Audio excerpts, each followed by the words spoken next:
സ്മാർട്ടാകാനൊരുങ്ങി Ernakulam general ആശുപത്രി.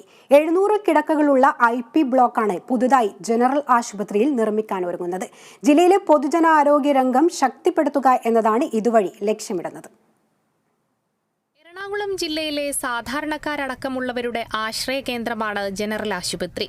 അതിനാൽ പലവിധ അസുഖങ്ങളുമായി നിരവധി പേരാണ് ദിനംപ്രതി ഇവിടെ ചികിത്സയ്ക്കായി എത്തുന്നത്. നിലവിലെ സാഹചര്യത്തിൽ ആശുപത്രിയിൽ 600 രോഗികൾക്കു മാത്രമേ കിടത്തി ചികിത്സ നൽകാൻ കഴിയുന്നുള്ളൂ. ഈ സാഹചര്യത്തിലാണ് ജില്ലയിലെ കൂടുതൽ രോഗികൾക്ക് മികച്ച ചികിത്സയും സേവനങ്ങളും ലഭ്യമാക്കാൻ ഇത്തരമൊരു സംവിധാനം കൊണ്ടുവരാൻ തീരുമാനം. ICU ഉൾപ്പെടെയുള്ള സംവിധാനങ്ങളും പുതിയ ബ്ലോക്കിൽ സജ്ജീകരിക്കാനൊരുങ്ങുന്നുണ്ട്. ഇതിനായി സർക്കാരിന്റെയും ഒപ്പം ആശുപത്രി വികസന സമിതി അനുവദിക്കുന്ന തുകയും സാമൂഹ്യ പ്രതിബദ്ധത ഫണ്ടുകൾ എന്നിവ കൂടി പ്രയോജനപ്പെടുത്തിയാണ് പുതിയ IP ബ്ലോക്ക് നിർമ്മിക്കുക. ആശുപത്രിയുടെ പ്രവേശന കവാടത്തിനു സമീപമായിരിക്കും ഈ പുതിയ ബ്ലോക്ക് നിർമ്മിക്കുക. കെട്ടിട നിർമ്മാണത്തിനായി മുഴുവൻ തുക പ്രതീക്ഷിക്കുന്നത് 100 കോടിക്കടുത്താണ്. സർക്കാർ അംഗീകാരം ലഭിച്ചാൽ ഉടൻ നിർമ്മാണം തുടങ്ങും.